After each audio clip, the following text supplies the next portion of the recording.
नमस्कार। योग अभिमूल्यन कार्यक्रम के प्रथम दिवस में आप सभी का हार्दिक स्वागत है। आइए प्रार्थना से हम सब योगारंभ आरंभ करें। किसी भी आरामदायक या ध्यानात्मक आसन में बैठ जाएं। आंखों को कोमलता से बंद करें।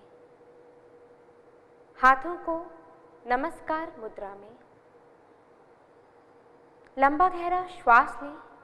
श्वास छोड़ते हुए ओम का उच्चारण करेंगे और एक साथ प्रार्थना आरंभ करें।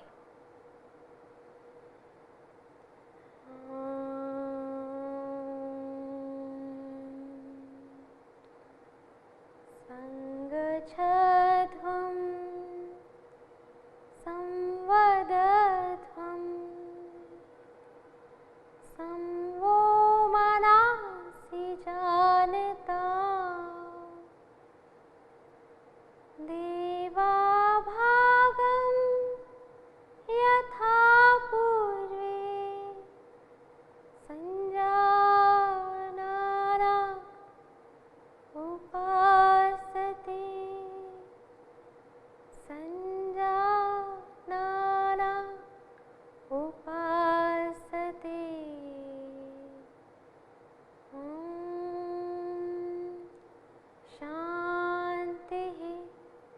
शांति शांति।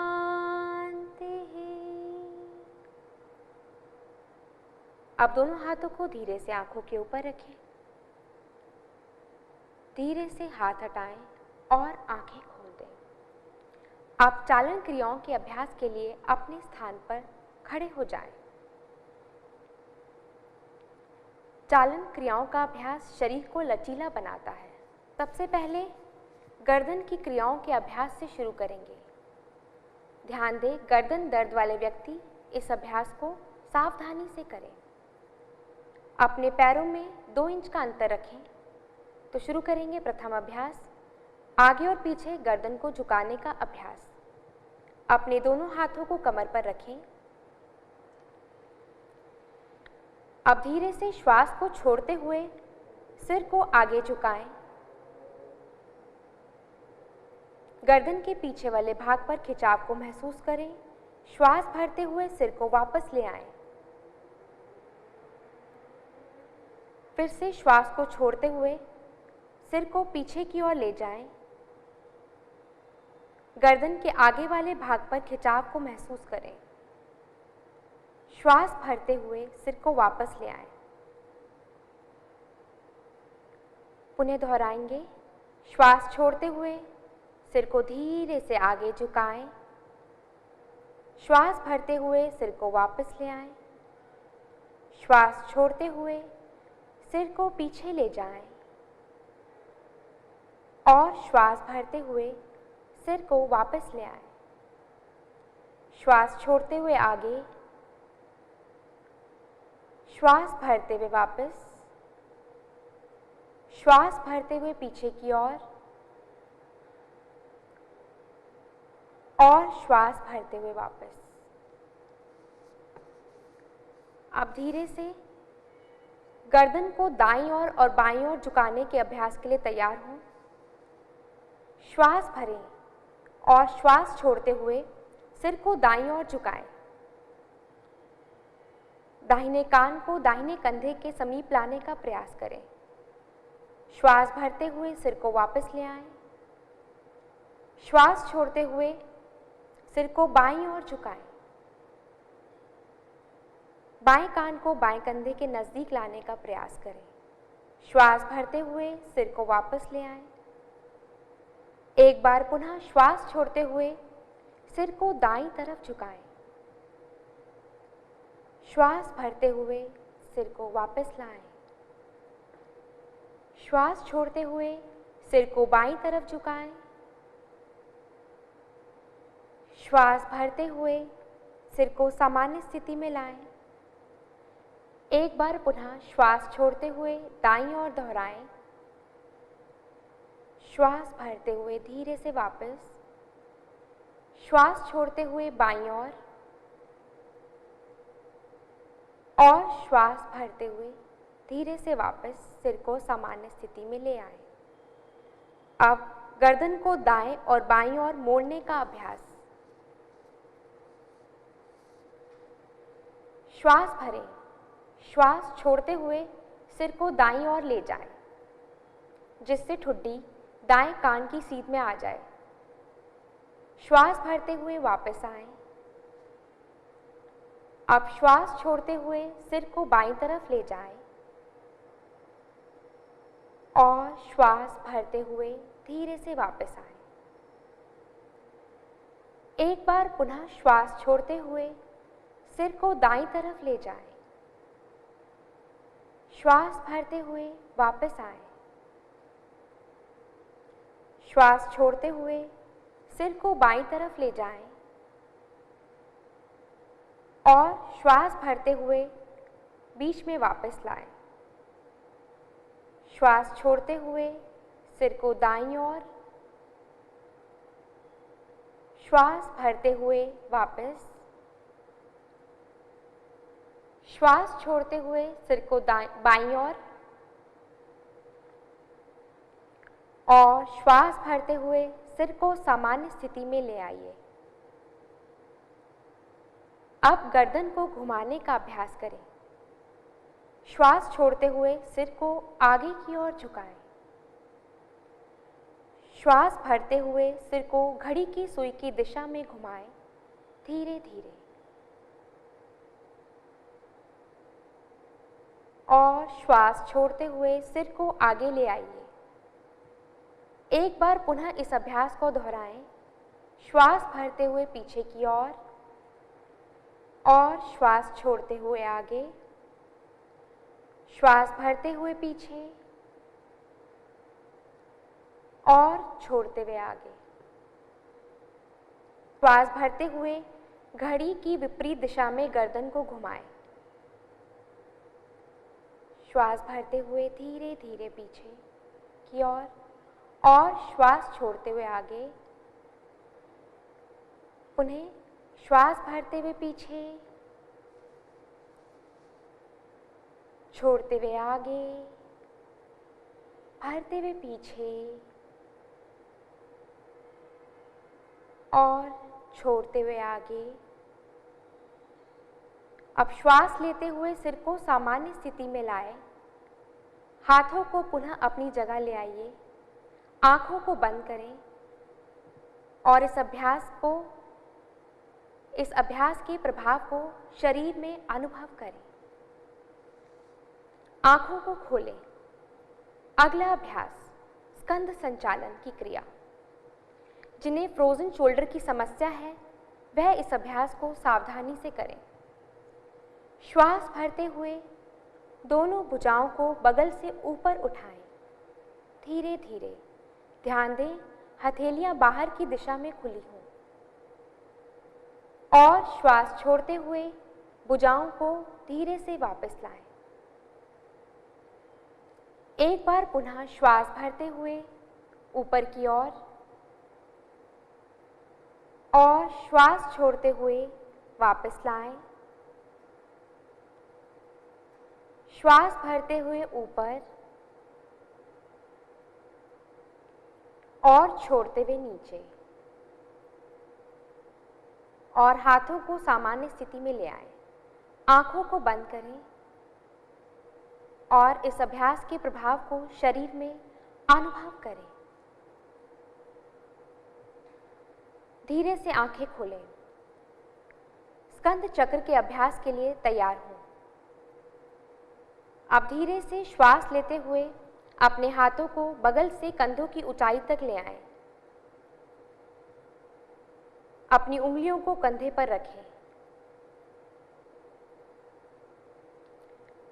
अपनी दोनों कोहनियों को आगे की ओर मिलाएं। अब श्वास भरते हुए कोहनियों को ऊपर की ओर उठाएं और कोहनियों को आगे से पीछे की ओर घुमाएं। श्वास छोड़ते हुए कोहनियों को वापस ले आएं। यह अभ्यास 2 बार और दोहराएंगे। श्वास भरते हुए ऊपर, छोड़ते हुए नीचे, भरते हुए ऊपर और छोड़ते हुए नीचे। अब विपरीत दिशा में भी यह अभ्यास 3 बार दोहराएं। श्वास छोड़ते हुए नीचे और श्वास भरते हुए कोहनियों को ऊपर की ओर उठाएं। श्वास छोड़ते हुए नीचे, कंधे को पूरा पीछे की ओर खींचें। श्वास भरते हुए ऊपर, श्वास छोड़ते हुए नीचे, श्वास भरते हुए ऊपर। अब श्वास भरते हुए दोनों कोहनियों को बगल में सीधा करें। कंधे की सीध में भुजाओं को सीधा करें। हाथों को पलटें। श्वास छोड़ते हुए दोनों भुजाओं को धीरे से वापस लाएं। आंखों को बंद करें। इस अभ्यास के प्रभाव को शरीर में अनुभव करें। धीरे से आंखों को खोलें। अगला अभ्यास कटी चालन क्रिया। ध्यान दें, जिनकी कमर में दर्द हो वह इस अभ्यास को सावधानी से करें। पहला अभ्यास, कमर को आगे और पीछे की ओर झुकाना। धीरे से दोनों पैरों के बीच 2 से 3 फीट की दूरी बनाएं। अब श्वास भरते हुए दोनों हाथों को कंधे के सामने से ऊपर की ओर उठाएं और सांस छोड़ते हुए पीछे की ओर ले जाएं। श्वास भरते हुए बीच में वापस आएं। श्वास भरते हुए मध्यम भाग में वापस आएं और श्वास छोड़ते हुए कमर से आगे की ओर झुकें।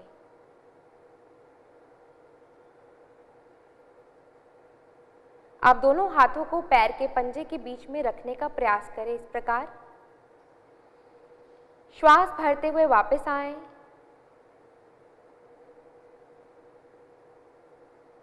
इस अभ्यास को 2 बार और दोहराएं। श्वास छोड़ते हुए पीछे की ओर जाएं। श्वास भरते हुए मध्यम भाग में वापस आएं और श्वास छोड़ते हुए कमर से आगे की ओर झुकें। श्वास भरते हुए वापस, श्वास छोड़ते हुए पीछे, श्वास भरते हुए मध्यम भाग में वापस और श्वास छोड़ते हुए कमर से आगे की ओर झुकें। अब श्वास भरते हुए धीरे से वापस आएं। भुजाओं को कंधे की सीध में ले आएं। हाथों को पलटें। श्वास छोड़ते हुए वापस, पैरों को मिलाएं। आंखों को बंद करें और इस अभ्यास के प्रभाव को शरीर में अनुभव करें।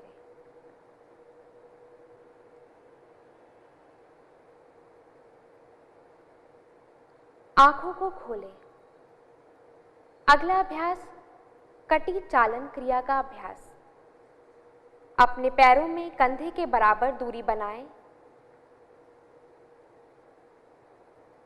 अब श्वास भरते हुए हाथों को कंधे की सीध में सामने की ओर उठाएं।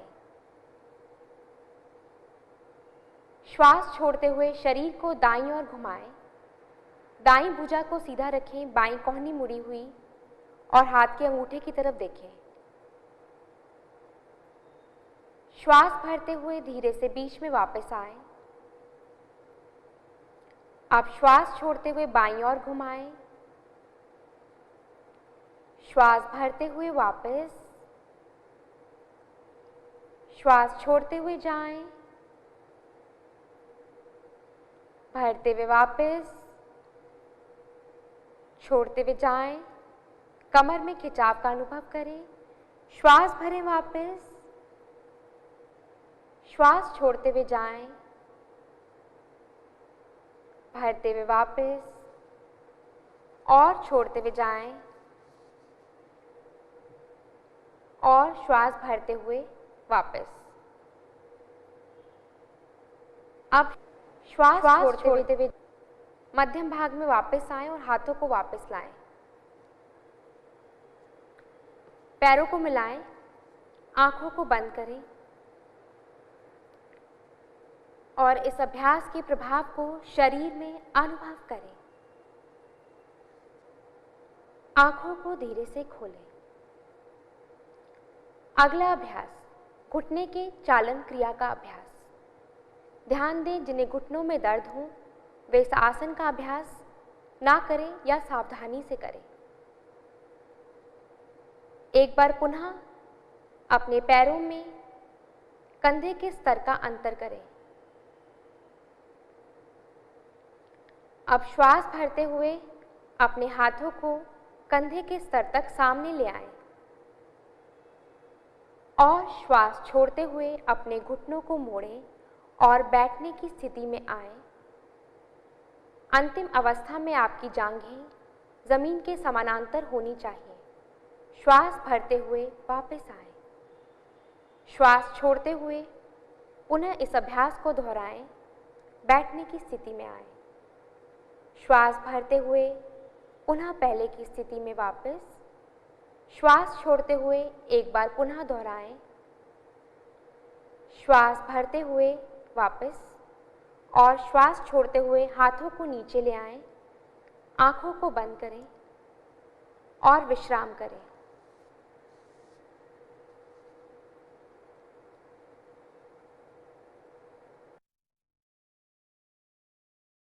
अब हम योगासनों का अभ्यास करेंगे। सबसे पहला ताड़ासन। ध्यान दें जिनके घुटनों में दर्द हो या संतुलन ना बना पाने की स्थिति हो तो इस अभ्यास में एड़ियां ना उठाएं। अपने पैरों के बीच 2 इंच की दूरी बनाएं।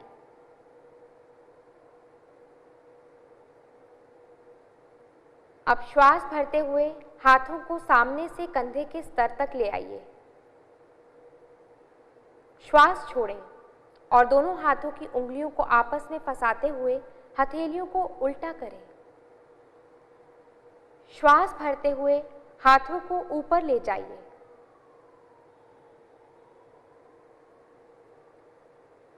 अपने शरीर को व्यवस्थित करें। अब एड़ियों को धीरे से उठाते हुए अपने पैर के पंजों पर संतुलन बनाएं। सामान्य श्वास प्रश्वास के साथ आसन में बने रहें।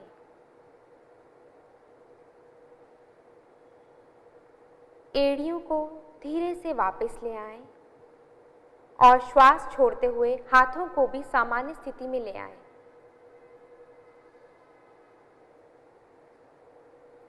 आंखों को बंद करें और विश्राम करें। ताड़ासन शरीर में संतुलन और दृढ़ता प्रदान करता है।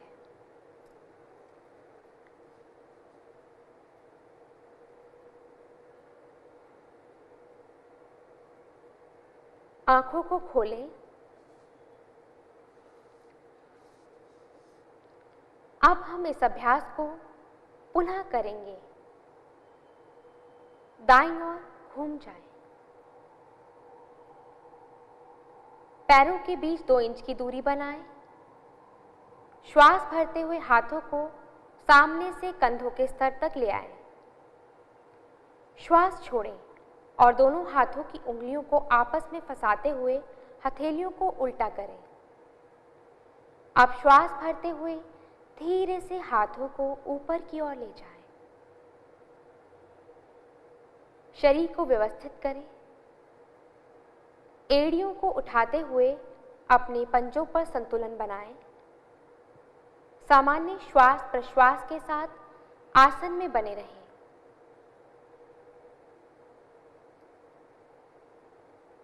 धीरे से एड़ियों को वापस ले आएं।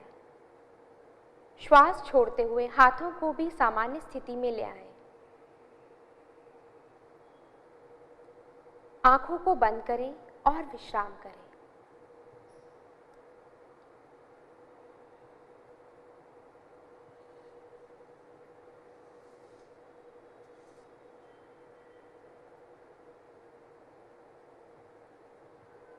धीरे से आंखों को खोलें।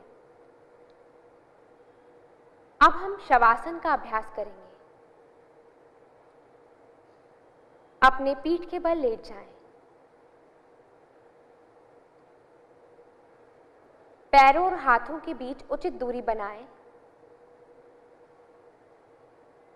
हथेलियों को आसमान की ओर खुला रखें। आंखों को कोमलता से बंद करें। गहरा लंबा श्वास लें और धीरे से छोड़ें। गहरा लंबा श्वास लें और धीरे से छोड़ें।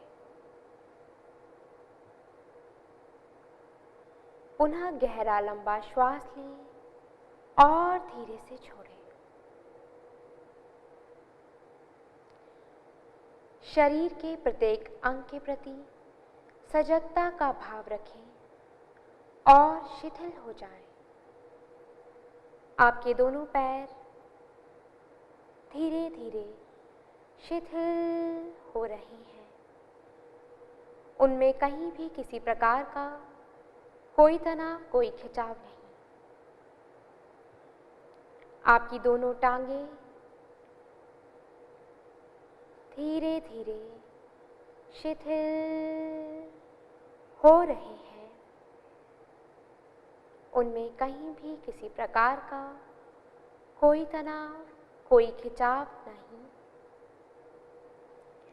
अपने घुटनों के प्रति सजग हों। उन्हें ढीला छोड़ दें, ढीला छोड़ दें। आपके घुटने धीरे धीरे शिथिल हो रहे हैं, रिलैक्स हो रहे हैं। अपनी जंघाओं को ढीला छोड़ दें, ढीला छोड़ दें। अपने शरीर के ऊपरी भागों के प्रति सजग हों। आपके दोनों हाथ धीरे धीरे शिथिल हो रहे हैं, रिलैक्स हो रहे हैं। कलाई वाला भाग, आपकी भुजाएं, कोहनी वाला भाग धीरे धीरे शिथिल हो रहा है, रिलैक्स हो रहा है। उनमें कहीं भी किसी प्रकार का कोई तनाव, कोई खिंचाव नहीं। आपके कंधे वाला भाग, उसे ढीला छोड़ दें, ढीला छोड़ दें।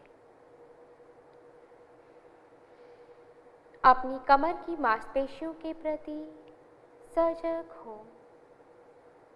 उन्हें ढीला छोड़ दें, ढीला छोड़ दें।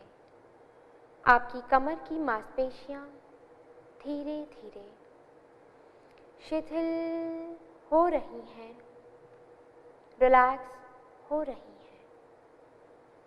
उनमें कहीं भी किसी प्रकार का कोई तनाव, कोई खिंचाव नहीं।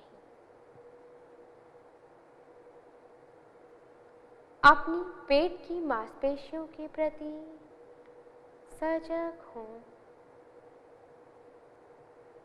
उन्हें ढीला छोड़ दें, ढीला छोड़ दें। आपकी पेट की मांसपेशियां धीरे धीरे शिथिल हो रही हैं, रिलैक्स हो रही हैं। अपनी छाती की मांसपेशियों के प्रति सजग हों। उन्हें ढीला छोड़ दें, ढीला छोड़ दें।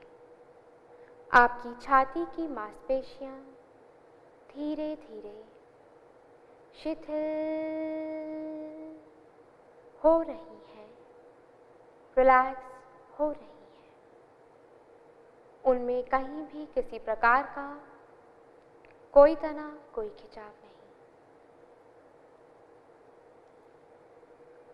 अब धीरे से अपनी गर्दन की मांसपेशियों के प्रति सजग हों। उन्हें ढीला छोड़ दें, ढीला छोड़ दें। आपकी गर्दन की मांसपेशियां धीरे धीरे शिथिल हो रही हैं, रिलैक्स हो रही हैं। अब अपनी चेतना को चेहरे की मांसपेशियों की ओर ले जाएं। आपके चेहरे की मांसपेशियां धीरे धीरे शिथिल हो रही हैं, रिलैक्स हो रही हैं। उनमें कहीं भी किसी प्रकार का कोई तनाव, कोई खिंचाव नहीं। ठुड्डी वाला भाग, होंठ, दोनों कान, नासारंध्र, दोनों आंखें, भूमध्य भाग,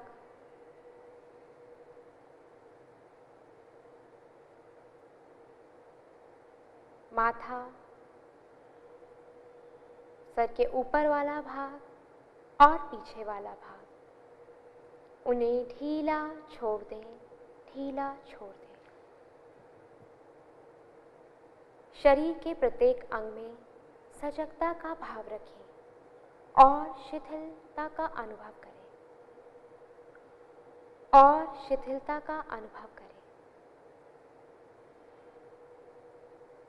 यह आसन चिंता और तनाव को दूर करने में सहायक है। धीरे से हाथों और पैरों की उंगलियों को हिलाएं। अब बाएं या दाईं ओर करवट लें।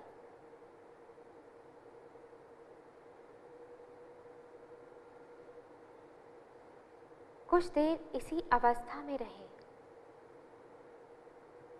और फिर धीरे से हाथों की सहायता से उठकर बैठें।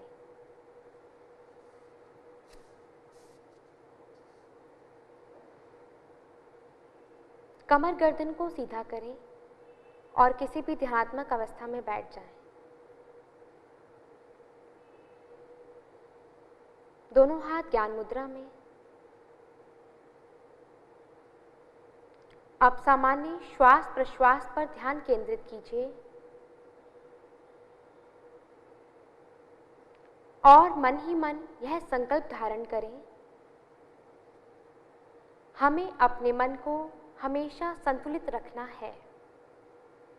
इसमें ही हमारा आत्मविश्वास समाया है।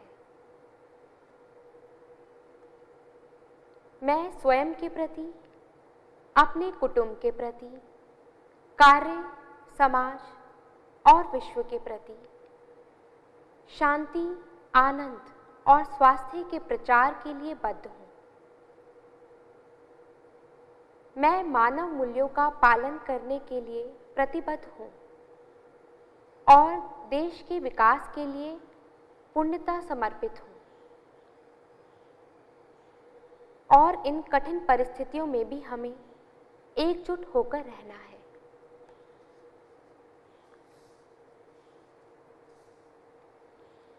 अब शांति पाठ के लिए नमस्कार मुद्रा बनाएं।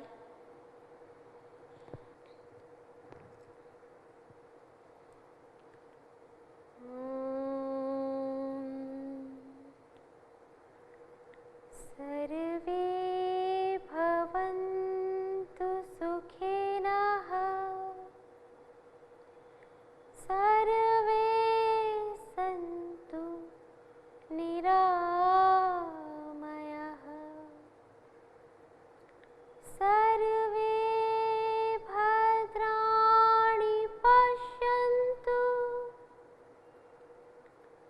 मा कश्चित् दुःखभाग् भवेत्, मा कश्चित् दुःखभाग् भवेत्, मा कश्चित् दुःखभाग् भवेत्।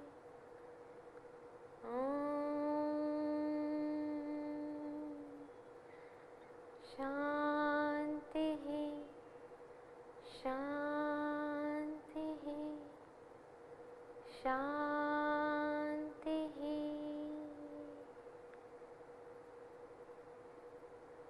धीरे से दोनों हाथों को आंखों पर रखें। आप धीरे से हाथ हटाएं और आंखें खोलें।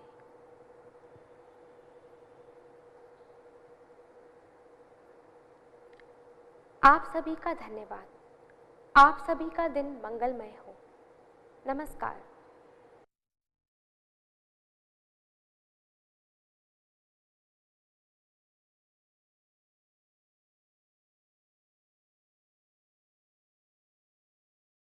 नमस्कार। योग अभिमूल्यन कार्यक्रम के प्रथम दिवस के व्याख्यान सत्र में आप सभी का हार्दिक स्वागत है। सत्र का आरंभ हम ओम के उच्चारण के साथ करेंगे। आंखों को कोमलता से बंद करें। दोनों हाथ नमस्कार की मुद्रा में। लंबा गहरा श्वास लें।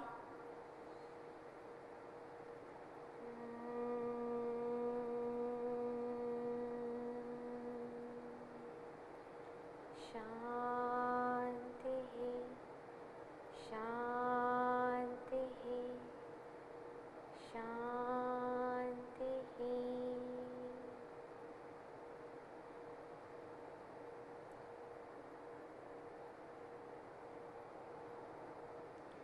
एक बार पुनः आप सभी का आज के व्याख्यान सत्र में स्वागत। योग अभिमूल्यन कार्यक्रम 4 दिवसीय कार्यक्रम है।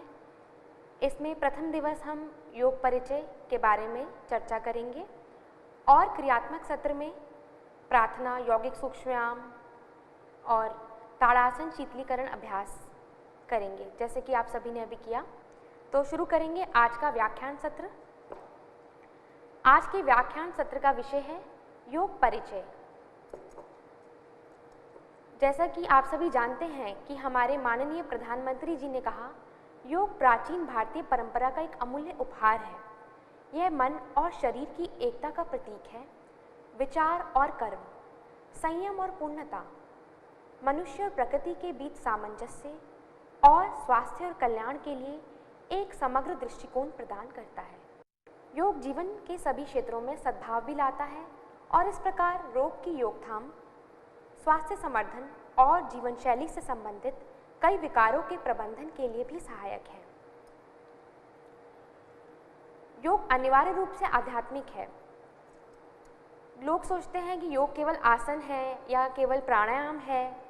योग अनिवार्य रूप से एक आध्यात्मिक विज्ञान है जो हमें आध्यात्म की ओर अग्रसर करता है। योग एक दर्शन भी है। योग एक सूक्ष्म विज्ञान है। योगाभ्यास मुख्य रूप से मनोकेंद्रित है। योग स्वस्थ रहने की कला भी है और योग सद्भाव को जीवन में लाता है। ये योग की मुख्य विशेषताएं हैं। अगर हम योग शब्द की बात करें तो योग शब्द संस्कृत मूल युज से लिया गया है। इसका अर्थ है जुड़ना, यूनियन, एकजुट होना। योग आत्मा का परमात्मा से मिलन है। ये जो स्थूल शरीर है उससे सूक्ष्म जगत की यात्रा। अगर हम योग की परिभाषा की बात करें तो योग की कई परिभाषाएं हैं, जैसे कि भगवद गीता के अनुसार योग समत्वम है। समत्वम योग उच्यते, सिद्ध असिद्ध्यो समो भूत्वा समत्वम योग उच्यते। यानी सिद्धि हो, असिद्धि हो, लाभ हो, हानि हो, जय हो, पराजय हो, किसी भी परिस्थिति में आप हो, अगर आप समभाव बना के रखें तो यही योग है। और पतंजल योग सूत्र के अनुसार योग चित्त की वृत्तियों का निरोध है। योगश चित्त वृत्ति निरोधः, अर्थात चित्त की वृत्तियों का निरोध ही योग है। पतंजलि ने योग को चित्तवृत्ति निरोध कहा। इसका मतलब है अगर आप मन की चंचलता को, मन की गतिविधियों को स्थिर कर सकते हैं तो आप योग को प्राप्त कर सकते हैं। आपकी चेतनता में सब कुछ एक हो जाता है। योग में मन को स्थिर करने के लिए कई उपाय दिए गए हैं, जैसे कि अभ्यास वैराग्य, ईश्वर परिधान, क्रिया योग, अष्टांग योग। हम अपने जीवन में बहुत सारी चीज़ें करते हैं, ऐसी प्रक्रियाओं से गुजरते हैं जिन्हें हम अपनी बहुत बड़ी उपलब्धि मानते हैं, मगर मन की इस चंचलता से परे जाना सबसे बुनियादी चीज़ है और सबसे बड़ी उपलब्धि है। यह इंसान को उसकी खोज, उसके अंदर और बाहर के अंतर हर चीज़ से मुक्त कर देता है। सिर्फ अपने मन को स्थिर करके हम एक परम संभावना बन सकते हैं। ज़्यादातर लोगों का मकसद क्या होता है? जीवन में खुशी और आनंद की प्राप्ति, खुशी हासिल करना, शांति हासिल करना। हम अपने जीवन में जो भी खुशी चाहते हैं, जो भी शांति चाहते हैं, वह क्षणिक होती है। कुछ समय में वह दुख में बदल जाती है, क्योंकि हमारी खुशी, हमारी शांति हमारे बाहर की परिस्थितियों पर निर्भर करती है। अगर हमारी बाहर की परिस्थितियाँ अच्छी होती हैं तो हम सुखी होते हैं, खुश होते हैं। अगर हमारी परिस्थितियाँ प्रतिकूल होती हैं तो हम दुखी हो जाते हैं। तो ज़्यादातर लोग जो है वो बाहर की परिस्थितियों पर निर्भर करते हैं अपने सुख के लिए। योग जो है वो आंतरिक सुख पर जोर देता है। योग एक ऐसी आंतरिक स्थिति पैदा कर देता है कि बाहर की परिस्थितियाँ जैसे भी हों, आप मन से विचलित नहीं होते, आप में कोई हलचल नहीं होती। यही चित्त की वृत्तियों का निरोध ही योग है। अब योग जैसा कि हम समझते हैं, सभी प्रकार के कष्टों, आदि भौतिक, आदि दैविक, आध्यात्मिक, सभी प्रकार के दुखों, और उनका मूल कारण क्या है? उनका मूल कारण है अज्ञानता, क्योंकि हमें पता नहीं है कि सही क्या है, गलत क्या है, सुख किस में है, दुख किस में है, क्या वास्तविक है, क्या अवास्तविक है। तो अगर हम ये जान लें और अज्ञानता को दूर कर लें तो सभी प्रकार के कष्टों से मुक्त हो सकते हैं, और यह हमें मोक्ष की ओर ले जाता है। मुक्ति या निर्माण भी जिसे कहते हैं, कैवल्य भी कहते हैं। योग एक ऐसा आध्यात्मिक अनुशासन है जो हमें मोक्ष की ओर लेके जा रहा है। यह मोक्ष शास्त्र है, मोक्ष विज्ञान है। अगर हम योग के इतिहास की बात करें तो योग बहुत पुराना है, पौराणिक काल से चला आ रहा है। योग का वर्णन पूर्व वैदिक काल में वेदों और उपनिषदों में, बुद्धिज्म में बौद्ध योग उनका आर्य अष्टांगिक मार्ग है, जैनिज्म में जैन योग में इसका वर्णन है, स्मृति और पुराणों में, महाकाव्यों में, रामायण महाभारत में भी योग का वर्णन है, और भगवद गीता में, भगवद गीता पूर्ण रूप से योग का ही ग्रंथ है। षड दर्शन में सांख्य योग और योग का वर्णन है, पतंजलि का योग सूत्र। वेदांत संप्रदाय की बात करें तो शंकर, माधव, रामानुज, और तंत्र योग, नाथ संप्रदाय, फिर हठ योग परंपराओं में योग का वर्णन है, और मध्यकालीन समय में भक्ति योग, सूफिज्म, आधुनिक समय में हठ योग, समकालीन समय में जो योग है, इस प्रकार योग का इतिहास और उसका विकास हुआ है। अगर हम योग की परंपराओं की बात करें तो मुख्य रूप से हम इसे 4 भागों में विभाजित कर सकते हैं: भक्ति योग, ज्ञान योग, कर्म योग और ध्यान योग। ये 4 योग की शाखाएं हैं। ये सुनने में तो अलग अलग हैं, इनका नाम भी अलग है, पर इनका लक्ष्य एक ही है। तो ईश्वर को या परमात्मा से एक होने के 4 मार्ग हैं, या फिर हम कहें कि मोक्ष की प्राप्ति के 4 मार्ग हैं। आप चाहें तो ईश्वर की भक्ति करके भी जो है वो मोक्ष की प्राप्ति कर सकते हैं। भक्ति क्या है? ईश्वर के प्रति परम प्रेम ही भक्ति है। भक्ति के कई प्रकार जो हैं वो हमारे ग्रंथों में वर्णित है: श्रवणम, कीर्तनम, वैष्णव स्मरणम, पाद सेवनम, अर्चनम, वंदनम, दास्यम, साख्यम, आत्मनिवेदनम। ईश्वर का नाम सुनना, स्मरण करना, अर्चना करना, वंदना करना, साख्य भाव लाना, उनके चरणों की धूल बन के रहना, और अपना सब कुछ ईश्वर पर समर्पित कर देना। ज्ञान योग, ज्ञान योग जो है वो स्वयं को जानने का प्रयास है। ज्ञान योग में वर्णन आता है कि विवेक, वैराग्य, षट संपत्ति और मुमुक्षुता का, कि अपने में कैसे विवेक को धारण किया जाए, कैसे वैराग्य की भावना लाई जाए, कैसे अपनी इंद्रियों पे, मन पे, उनमें संयम रखा जाए, और कैसे उसमें सबसे मुख्य है कि आपके अंदर तीव्र इच्छा हो मोक्ष प्राप्ति की। तो ये जो 4 अनिवार्य शर्तें हैं ये ज्ञान योग की है। ज्ञान योग साधना मुख्यतः ज्ञान की प्राप्ति पर निर्भर है। इसमें ज्ञान को प्राप्त करके कि मैं क्या हूँ, मेरे जीवन का लक्ष्य क्या है, और कैसे मुझे विवेक लाना है, कैसे मुझे वैराग्य अपने में लाना है, इसके द्वारा मोक्ष की प्राप्ति की जाती है। अब बात करते हैं कर्मयोग की। अगर हम कर्मयोग की बात करें तो कर्मयोग का सबसे मुख्य ग्रंथ भगवद गीता है, श्रीमद् भगवद गीता है। भगवद गीता में कर्मयोग की बात की गई है। हमें किस प्रकार के कर्म करने चाहिए? हमें निष्काम कर्म करने चाहिए। ऐसा कर्म जिसमें कि हम केवल अपना कर्म करें पर फल की इच्छा ना करें।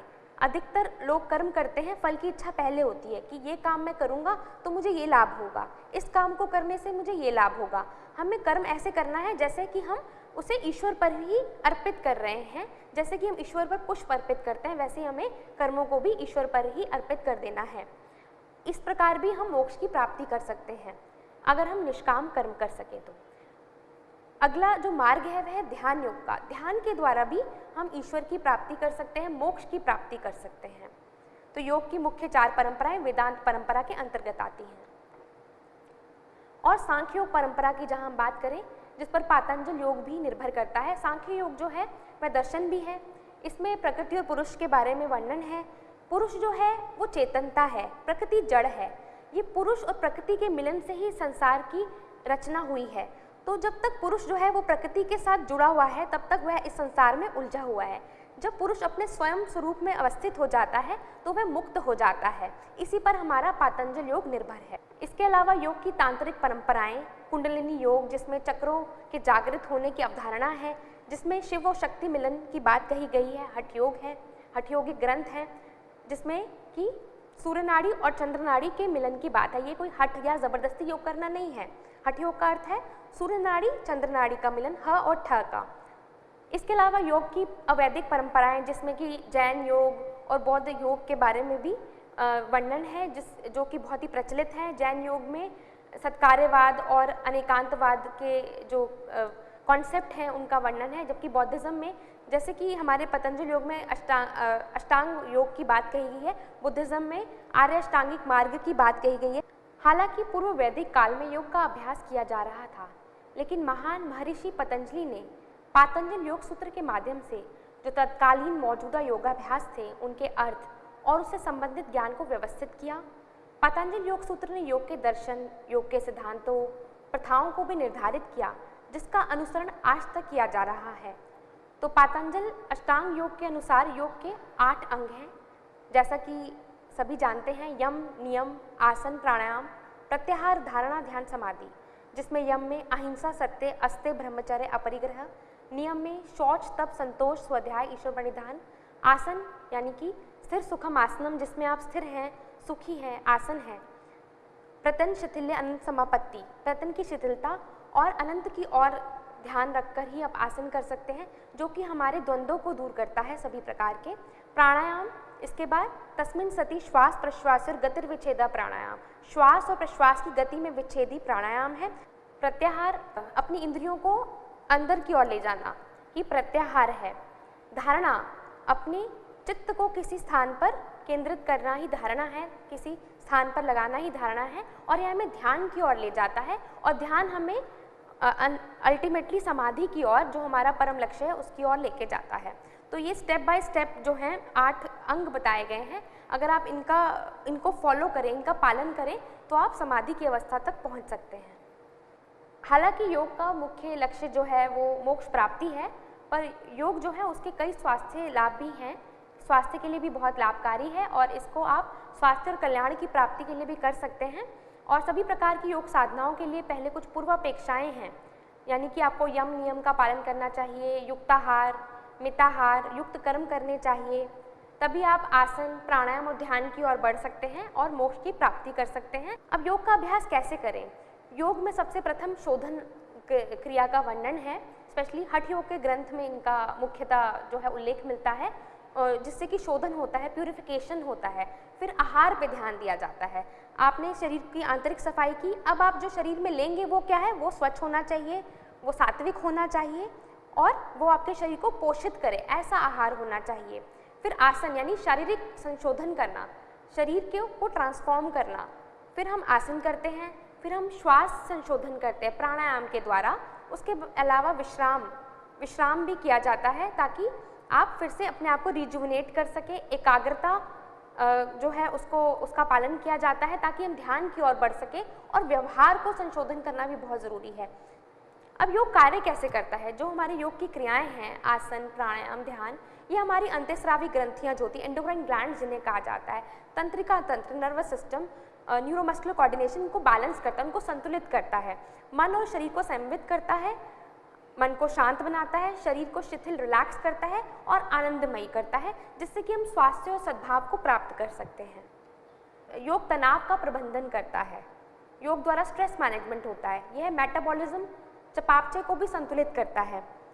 आपको नींद अच्छी आती है, गुणवत्ता भरी क्वालिटी स्लीप आती है, आपकी नींद बार बार टूटती नहीं है, मन और शरीर में एक सामंजस्य, कोऑर्डिनेशन आ जाता है, और आपका जो सोच है वो भी पॉजिटिव हो जाती है, सकारात्मक हो जाती है। सकारात्मक स्वास्थ्य और कल्याण की प्राप्ति इसके द्वारा आपको होती है।